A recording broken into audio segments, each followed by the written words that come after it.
Welcome back, friends. If you're into woodworking, there's a good chance you might have a jigsaw, and there's a few different versions of them. There's the barrel grip jigsaw like this, which I'm going to guess is not quite as popular as the other version, which is the top handle or the D-shaped grip. So today we're going to put the Milwaukee M18 Fuel barrel grip jigsaw to the test, and I'm going to demonstrate how it works and explain all the features you need to know so you can see if this is right for you. So let's get started.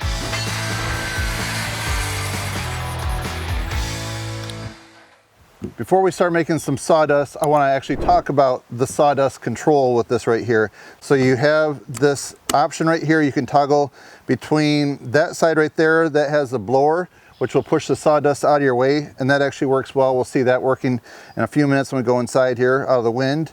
Or if you switch it there, you can shut the blower off, and that works well if you hook up some type of vacuum or dust collector, and that goes in right here.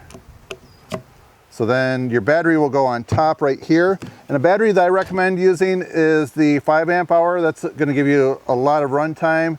The 3 amp hour here works well. If you go with anything larger than this, then it won't fit in there with that dust tube, that dust collection tube on there. So I usually leave the battery off when I'm doing the blade changes. So this is a toolless setup right here. So when you go to change your blades or install your blades, you flip this lever right here all the way over. And then this works with the T-shape style blades. So this is something important that I found out, and I've had to do a little bit of research. If you don't push the blade in real far, it could potentially not go in all the way. And I actually was using it and it popped out. And then I had a hard time where this felt like it was jammed. But I just ended up taking it and pushing it kind of hard, and it actually opened for me. Another important thing to check when you're installing your blade is to, when you push down real hard and lock it in, make sure it's straight. If it doesn't lock in, it might end up being at a slight angle. So if it's at a slight angle, then you know you're probably going to want to take it back out and try it over again. And one of the nice things when you take the blade out, you can just see how this pops out. So you often have a really hot blade. So if you're using it and you're having to pull it out with your hand, you'd have to get leather gloves or something like that. So that's just something I haven't really seen advertised, the way that the blade comes out. But I just like having it just go like that. You don't have to shake it out or anything like that. And then you can go to another blade while that's cooling. And then after that's cool, you can put it back in your case. So these are the blades that I'm using today. This is a wood and metal jigsaw blade set, 20 blades. So the blade that we're going to start out with is this one right here. It's called Fine Finish Wood. So now when I go to start this, there isn't a trigger that I'm used to using. There's an on-off button. So right here, there's one on each side. So if you're right or left-handed, you can either flick one of these switches. So you actually have to pull it and hold it for about 1.5 to 2 seconds. So watch this. And then when you flick it again, it goes off automatically. But the reason for that delay right there is just to prevent some accidental starts. So instead of a variable speed trigger, you have this dial right here that gives you 1 to 6, and then there's the A for automatic, which I'll show you in a second. So we're gonna go to 4 right there. And then when it comes to the oscillating, you have 4 different settings, 0, 1, 2, 3. So we're gonna start on 1. So it's gonna still be a better quality cut, and it's gonna be a little bit faster than the 0. And then on this side, since we're outside, we're just going to use the blower to move the sawdust out of the way. Then if you want to see how the dust collector works here, hooking up a vacuum to it, we'll take a close look at that too. So I have some 1/2-inch plywood. We have the blower on and the speed setting 1.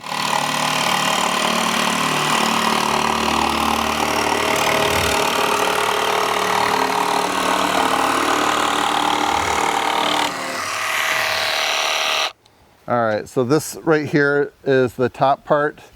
Here is the bottom. You can see that part right there is really nice and clean. Okay, let's go all out speed to number 6.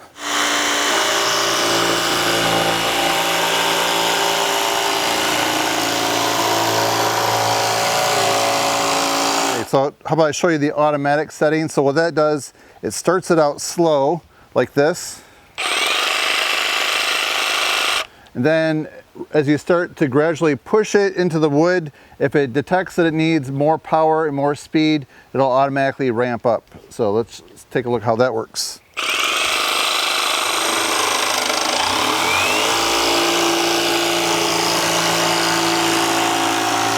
So I believe that that goes right to the highest speed. So it doesn't go like a little bit at a time, either is slow speed or high speed, and that's what you get with the automatic. So included with this kit, there's 3 little plastic accessories, which I need to get creative so I can make sure I store them and not lose them. These might be a little bit difficult, so I'll probably end up getting a Ziploc baggie and keeping it next to this saw right here. Okay, so the first thing we have is this dust shield right here, and that goes, sometimes it's been a little bit of a trick for me to get it to snap in place. There, I guess that's in there solid. And if you see those little bump outs right there, there's also this little plastic item. All right, so what I can see with this right here, it looks like it goes only so far right there, then it hits a stop. Okay, so that way it's covered up quite a bit, and that'll keep the air and help it to suck the dust back. All right, so let's hook the vacuum up to this, turn it on, and then we're gonna see how much sawdust comes out.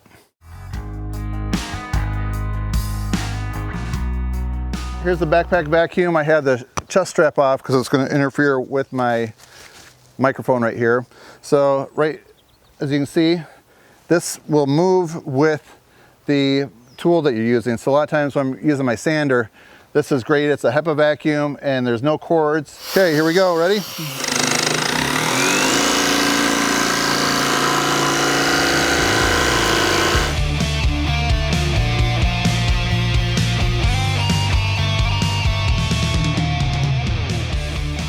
Zero automatic, and we have the blower on. Ready?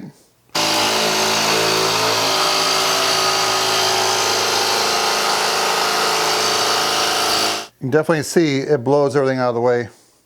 Another nice feature this has on it, there's a little LED light, so you don't actually have to have it all the way on. So watch, I just will turn the switch for like a second. It comes on, it stays on for just a little over 10 seconds. So there are some times where you may not want to have that light on. Let's say you have this upside down and you're doing some cutting that way. That bright LED light might shine right back into your eyes and be hard to see. So in order to cover it, they have this little option right here. It's like a little hood right here that will completely make it dark.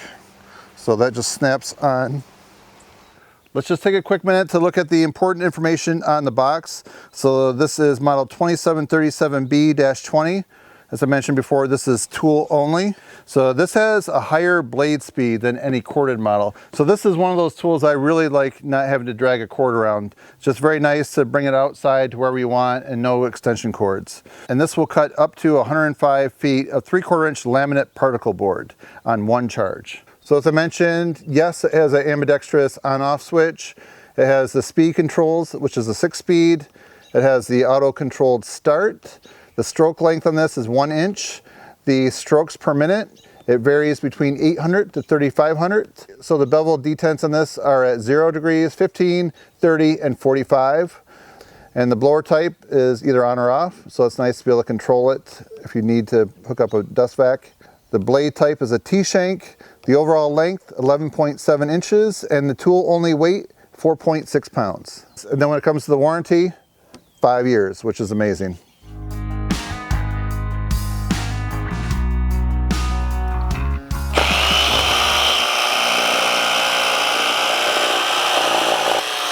Try it on 0.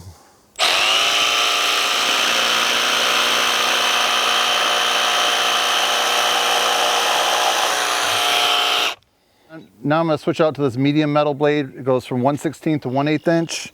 We're going to cut some 3/4 inch EMT.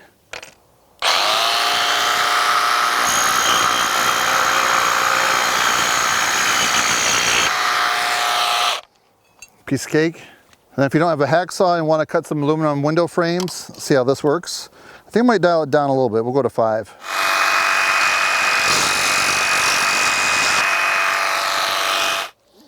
All right. There, got the burrs off. So if you see that slot going through, you can get a guide. Milwaukee doesn't make one, but I know at Home Depot you can buy one, so that just slides in there. And you put the 2 screws in, and then if you want to have that guide to do some ripping, you can do it with this. And then this right here is a protective cover that goes over the shoe right here. So that'll just keep you from marring anything up. And then in order to change it to your bevel, there are some positive stops, some detents. So you have this little Allen wrench right here that stores nice and neat right here. And then right there is where you put your Allen wrench and give it a turn. You don't need to take it off too much. So now you can just see that that's going to swivel. The numbers go from 0, 15, 30, and 45. So if you want to do a 45 cut, go way over there. Then you tighten this down up here.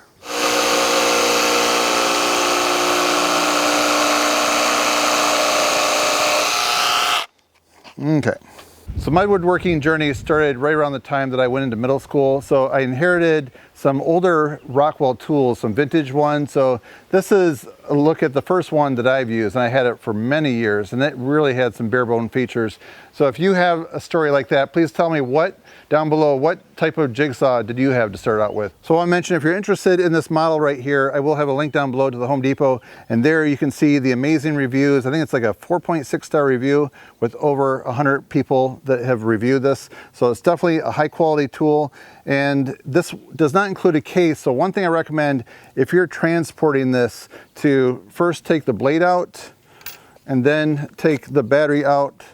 And the reason that I say that is because I was recently transporting it, picking up my sons from practice, and they set their gym bag down, and I just happened to have it, this with the battery. I didn't have the blade in, but their bag sat on the switch, and we were driving down the road, and all of a sudden this thing turned on. It was just going crazy, and I realized that the switch, something was rubbing against it. So just want to make you aware of that. So just something, I want to keep everybody safe. So my goal of this video is to put this to the test so you can see if this is right for you in case you're considering the purchase of it. And if you find this video to be helpful, interesting, and informative, please give the video a thumbs up and help support my channel. That's it, friends. Thanks for watching. See you next time.